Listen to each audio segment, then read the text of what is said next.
Hoy es el Día Internacional del Agua, día importantísimo para el planeta, ¿no? Estamos hablando de líquido vital.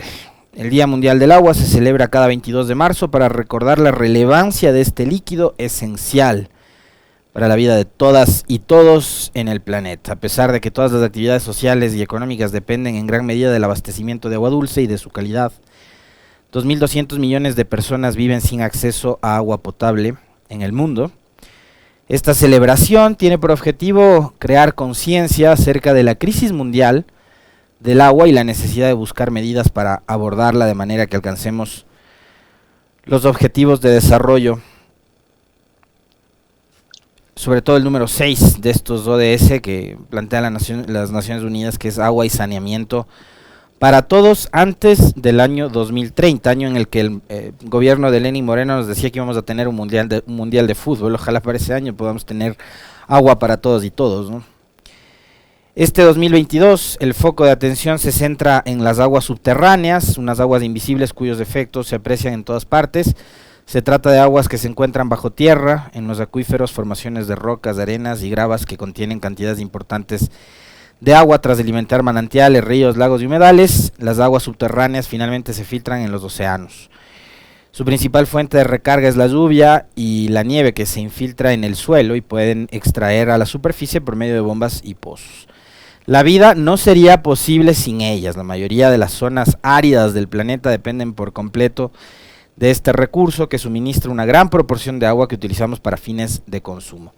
En nuestro caso, qué importante es, por ejemplo, cuidar los páramos, sumamente importante, y también cuidar los ríos, ¿no? Acá todavía somos bendecidos en este país por la riqueza natural que tenemos, pero esa riqueza, si no la cuidamos nosotros, no la va a cuidar nadie. Entonces, hoy en el Día Mundial del Agua, un llamado especial, ¿no? Absolutamente a todas y todos para cuidar la gota de agua, ¿no? Esos que se demoran 3 horas lavando el carro con la manguera abierta, dejar de hacerlo, cosas más elementales como, por ejemplo, cuando nos cepillamos los dientes, cerrar también la llave, y así por el estilo, ¿no?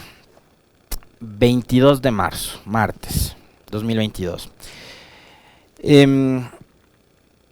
Antes de darle paso al profe y empezar con los temas coyunturales, quiero expresarles hoy mi absoluta satisfacción, el agrado que siento y el alivio también por lo que está pasando hoy en las vidas de Paola, de Virgilio y de Cristian. Creo que para muchos de ustedes no debe ser un secreto en lo absoluto que estas personas son muy cercanas para quien les habla y probablemente para muchos de quienes hacemos esta estación. En mi caso particular, yo los considero mis amigos y no voy a dejar de hacer público ni de celebrar públicamente lo que está pasando hoy en la vida de ellos. El día de ayer, con el retiro del denigrante grisete que el odio les impuso, empieza una nueva etapa en la vida de ellos tres. Probablemente en condiciones y en situaciones distintas para cada uno, porque, digamos, le escuchaba el otro día en una entrevista a Cristian González con Francisco Herrera Arauz en Ecuador Inmediato, y Francisco Herrera le decía algo que es real, ¿no?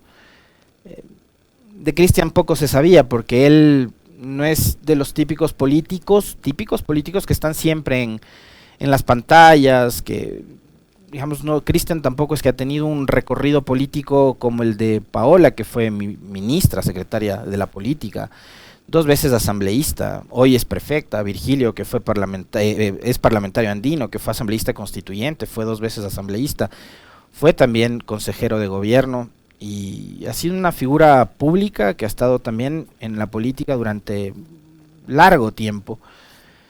Cristian más perfil bajo, ¿no? Un ciudadano militante, decía él, ¿no? Un militante de la vida y de las izquierdas. Le escuchaba con mucha atención la entrevista de Cristian, y probablemente para él ya también es otro momento en su vida y otra etapa.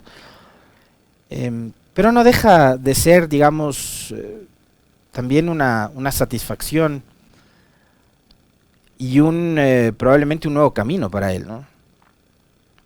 En el caso de Paola, que es actualmente prefecta de Pichincha, es ya dedicarle el tiempo completo a gobernar y a gestionar la provincia. Fíjense ustedes que después de un chisme de un policía, porque no se le puede llamar eso un informe de inteligencia, ¿no? Un policía que se sacó de ahí, no sé de dónde, la idea de que supuestamente Paola Pavón estaba pretendiendo fugar del país, pidiendo asilo en la Embajada de México y no sé qué. La justicia le impuso presentarse 3 veces a la semana, ya no una, como era desde diciembre del 2019, sino 3 veces a la semana ante la Fiscalía Provincial. Entonces ese tiempo ahora ya va a poder ella aprovecharlo para estar en las parroquias, para visitar los cantones, para gobernar. Eso, digamos, generaba molestia, generaba pérdida de tiempo, etcétera. Y en el caso de Virgilio creo que también, ¿no? Hay una satisfacción suprema, porque una persona que ha tenido causas y ha defendido causas tan importantes para este país, estaba viendo amenazada su libertad, ¿no? Y la posibilidad de seguir peleando por esas causas en libertad. Y creo que hay mucha satisfacción, no únicamente por lo que pasa en la vida de estas 3 personas, de estos 3 queridísimos amigos, sino también por lo que pasa alrededor de ellos, de sus familias, de doña Pepita, de don Alfonso, de Priscila, de los tíos, de las primas de Paola, de los padres de Virgilio, de Claudia, de Martín, de los hijos de Cristian, de su madre, doña Yolanda. Hay mucha satisfacción, la misma satisfacción que probablemente deben sentir todos quienes los aprecian, quienes los quieren, y que hoy, por fin, después de 29 meses, les ven sin esa amenaza. Porque el Grisete se convirtió también en una amenaza permanente de volver a la cárcel y de ser procesados por un delito que jamás cometieron. Por eso yo les mencionaba que ese Grisete denigrante fue impuesto por el odio de personas de la calaña de María Paula Romo y de Lenín Moreno, ¿no? Y fíjense ustedes a qué nivel puedes llevar el odio producto de las diferencias políticas. María Paula Romo fue una compañera de militancia de Virgilio Hernández.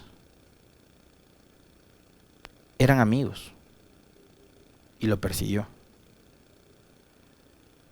Paola Pavón y Cristian González en las elecciones del 2017 fueron quienes montaron la campaña del peor presidente de la historia, de Lenín Moreno.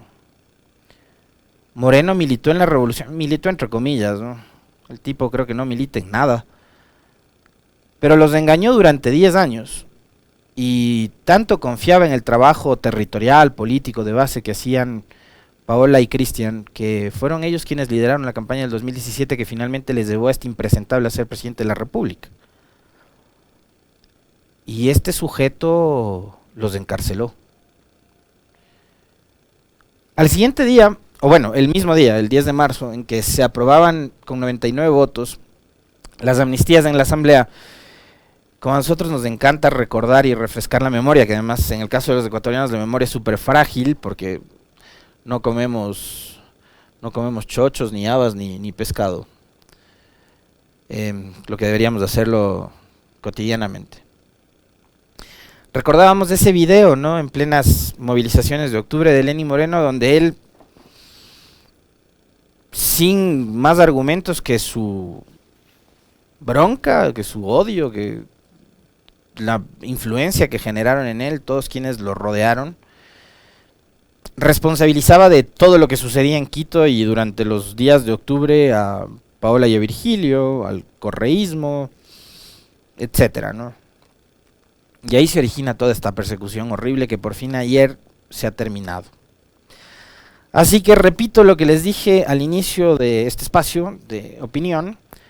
Yo no puedo obviamente esconder mi satisfacción.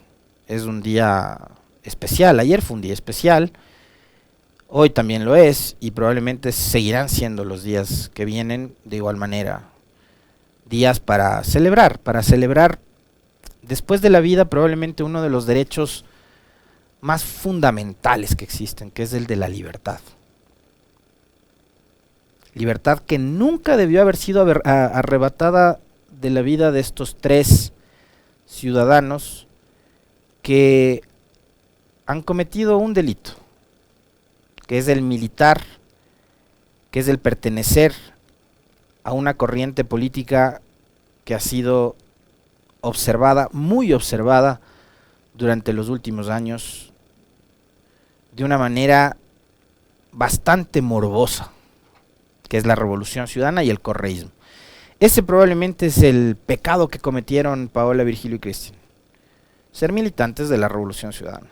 No hay otra explicación para que el gobierno de Moreno y todo lo que está a su alrededor, todo lo que nos heredó el trujillato, todo lo que representa el anticorreísmo, descargó en su contra, ¿no?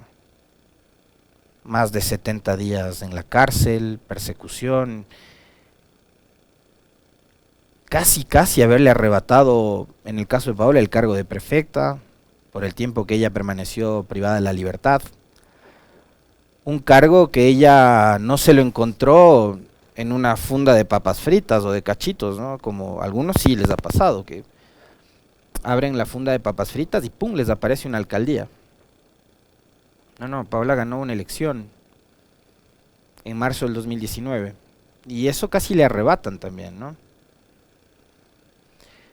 Yo simplemente quiero terminar esta parte del comentario citando un extracto de lo que fue la intervención de la prefecta el día de ayer, después de que en el SNAI le retiraran ese oprobioso grillete, que es que ojalá nunca más en este país se utilice la justicia como un mecanismo de persecución y de resolución de los conflictos políticos. Ojalá la política encuentre en el diálogo, en la conversación, en la disputa de las ideas, que es algo en lo que yo estoy martillando todos los días, la salida a todos los problemas, a todos los entuertos, a todas las dificultades que puedan existir, a las diferencias que obviamente van a haber entre izquierda y derecha, entre capitalismo y socialismo, etcétera, ¿no? Que sea el diálogo, que sea la disputa de ideas y que no sea más la judicialización de la política la vía por la que se resuelvan este tipo de disputas. Nada más. 7:17, profe, ahora sí cuéntenos, ¿qué hay para hoy? ¿Qué nos tienen para hoy?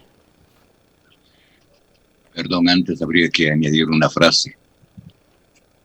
Deja que los perros ladren. Es señal de que vamos adelante, Sancho. Las 7:18 minutos. Proyecto urgente de inversiones entra a debate final en el interior del Pleno de la Asamblea Nacional. Punto Noticias. El Pleno de la Asamblea Nacional está convocado para hoy martes 22 de marzo a las 8 de la mañana para tramitar en segundo y definitivo debate el proyecto de ley para atracción de inversiones en medio de la incertidumbre respecto al respaldo político para esta iniciativa del Ejecutivo. El oficialismo a través de la bancada Acuerdo Nacional BAN, al igual que el bloque del Partido Social Cristiano, anunciaron su respaldo al proyecto de ley, aunque los socialcristianos advierten que deben aún acogerse a algunas observaciones. Entre tanto, las bancadas de Unión por la Esperanza UNES, del Movimiento Pachacuti y la Izquierda Democrática no están convencidas de aprobar este proyecto de ley e insisten en introducir cambios, fundamentalmente en lo que se refiere a la delegación de los sectores estratégicos o servicios públicos al sector privado. Temen que esta ley empuje a la privatización. En el segmento Pichincha opina, Alexis Moncayo tiene la palabra. Muy bien. La Asamblea Nacional tiene en sus manos nuevamente el trámite o digamos no sé si aprobación o negación, ¿qué será lo que va a pasar hoy día? De un proyecto de ley bastante polémico. Este proyecto de ley de inversiones. Ayer estaba revisando un análisis que me hizo llegar la doctora, muy gentilmente la doctora Ligia Cobo, sobre lo que es el contenido de este proyecto de ley. que está dividido en 3 libros, ¿no? El primero, relacionado con la inversión, la promoción de la gestión delegada y las asociaciones público-privadas.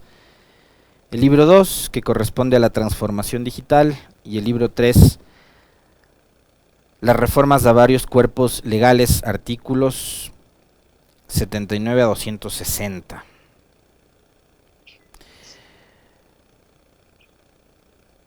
Pero es precisamente del libro 1 que, digamos, yo me quedo con una inquietud que de entrada nos plantea el análisis que se hace de este proyecto de ley, y es la determinación del gobierno de poder delegar bajo dicha figura, la delegación. Ya les decía yo ayer el uso de estas palabritas que tratan de maquillar las intenciones, ¿no? Antes en el gobierno de Moreno le llamaron monetización a la privatización, ahora le llaman delegación. Entonces, delegar bajo dicha figura servicios públicos como cárceles, infraestructura educativa en todos sus niveles, ojo, rehabilitación social, educación, hospitales y otro tipo de instalaciones para brindar servicios de salud pública, edificios de uso público, proyectos de regeneración urbana, unidades judiciales, autopistas, vías rápidas, carreteras, caminos vecinales, vías urbanas, ferrovías, ferrocarriles, metros, tranvías, monorrieles, teleféricos, funiculares, ciclovías, senderos, túneles, puentes, infraestructura asociada a distintos sistemas de transporte público, terminales, puertos, aeropuertos, etcétera, etcétera, etcétera. En estos servicios, en este momento, la gratuidad entre comillas, porque por ejemplo ya han visto ustedes varias denuncias de ciudadanos que van al sistema público de salud y les mandan a comprar hasta el agua para poder tomarse una pastilla, porque ni siquiera cuentan con agua en los hospitales públicos. Pero supuestamente esa gratuidad está garantizada, o en los sistemas educativos, la gratuidad en el sistema público de salud está garantizada. Pero cuando pasen a por delegación a manos privadas, estos servicios van a tener un costo, evidentemente. ¿Y ahí qué va a pasar? Que habrán muchos ciudadanos que no van a tener, por todo lo que está pasando en el Ecuador, una profunda crisis social y económica, no van a tener recursos para poder costear.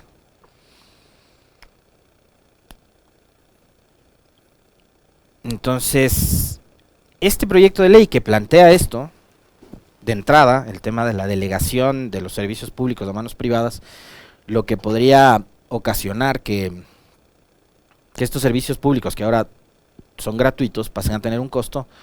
Este proyecto de ley está en manos de la Asamblea, y hoy 137 asambleístas tienen en sus manos la responsabilidad de o aprobar, negar o archivar este proyecto de ley. Tal y como están las cosas, por lo que hemos visto en las últimas horas, los 47 legisladores de la bancada de Unión por la Esperanza, más los 25 de Pachacutic y más 15 de la Izquierda Democrática, han manifestado su rechazo a este proyecto de ley. Es decir, si sumamos todos estos números, tenemos que en total 87 votos serían en contra de este proyecto de ley. Escuchemos lo que dijo ayer en los pasillos de la Asamblea a Marlon Cadena, de la Izquierda Democrática, jefe de esta bancada, sobre su postura como bancada con respecto de la no aprobación de la ley de inversiones.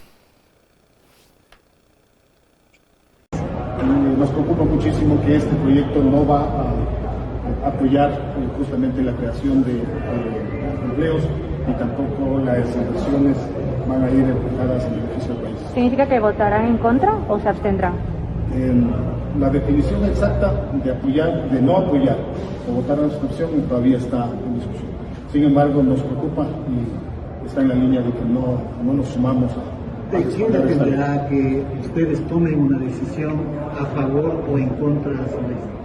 Bueno, estamos revisando las últimas observaciones que nosotros habíamos sugerido y que vemos que en este informe no está.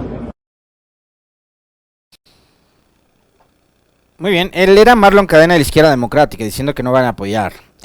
También tenemos declaraciones de Isabel Enríquez, de Pachacutic, en la misma línea, que tampoco están a favor de la aprobación de este proyecto de ley. Escuchemos.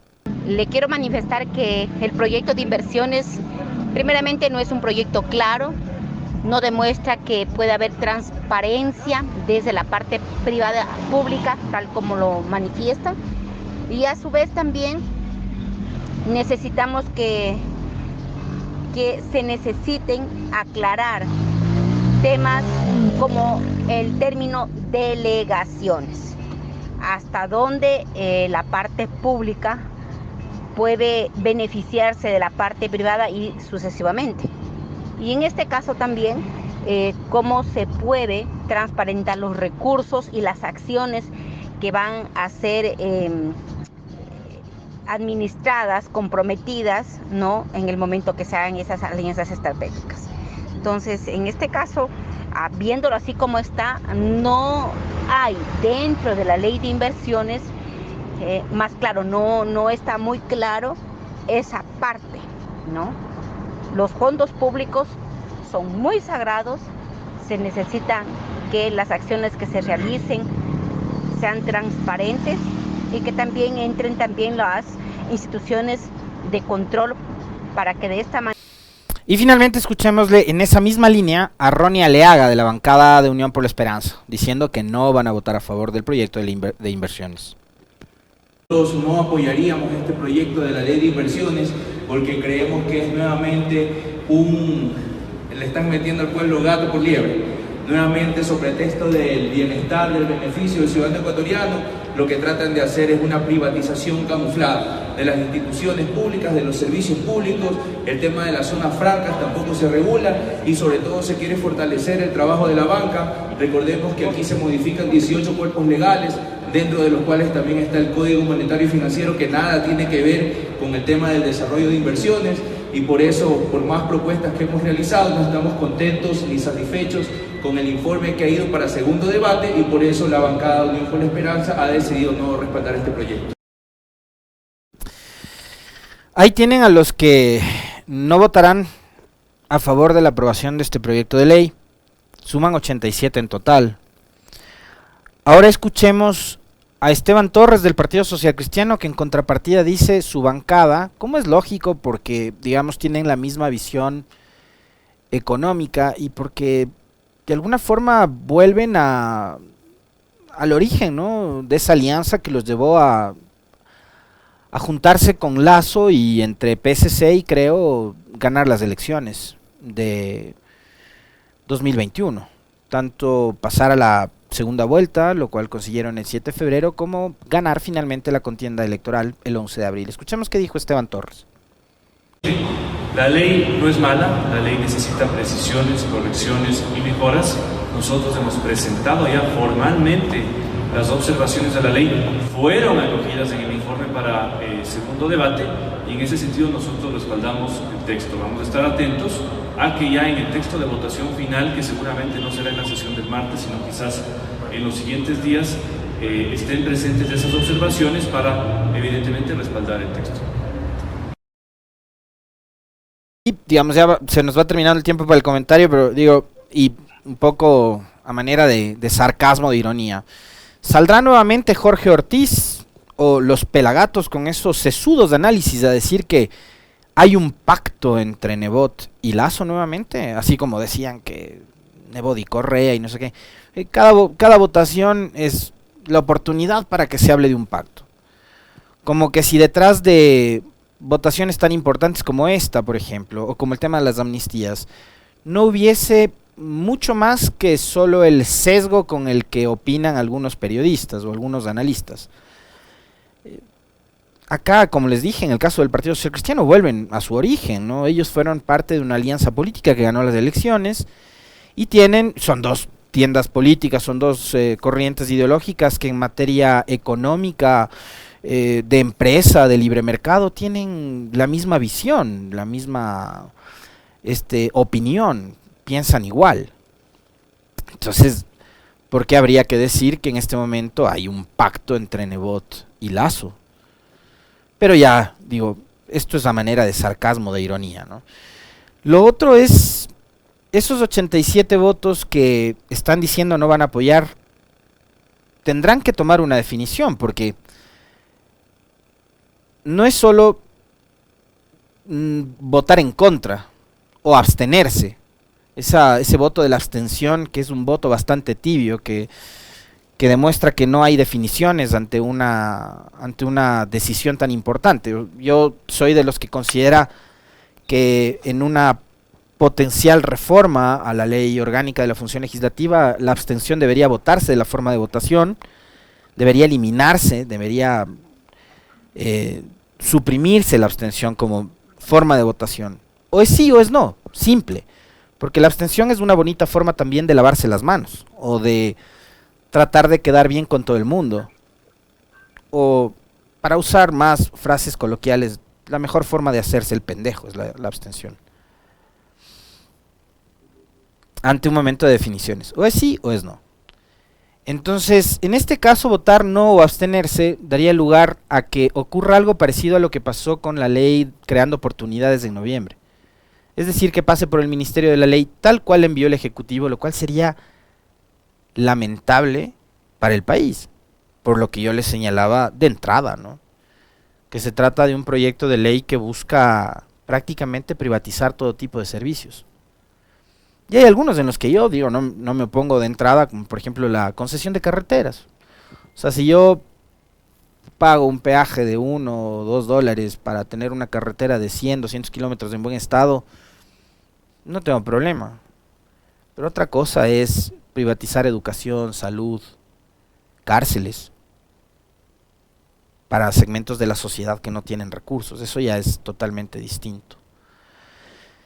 Entonces ahí habrá que ver estos bloques del progresismo, a la izquierda democrática, Pachacuti, Gunes, si solo votan en contra o se abstienen, o si van por el archivo de este proyecto de ley. Y habrá que estar pendientes también para ver cuáles son las consecuencias si es que eso pasa. Porque como lo hemos conversado varias veces con ustedes en los últimos 15 días, nuevamente el fantasma de la muerte cruzada está rondando, ¿no? Esa muerte cruzada que hoy periodistas, analistas, académicos, políticos, etcétera, le piden a gritos al presidente Lasso. Ya, muerte cruzada, porque esta asamblea no sirve para nada, porque la asamblea obstruye, etcétera, etcétera, etcétera. Y ahí les planteo yo una inquietud a ustedes. ¿Y si hubiese sido Correa el que quería plantear la muerte cruzada? ¿Se imaginan todo lo que le hubieran dicho?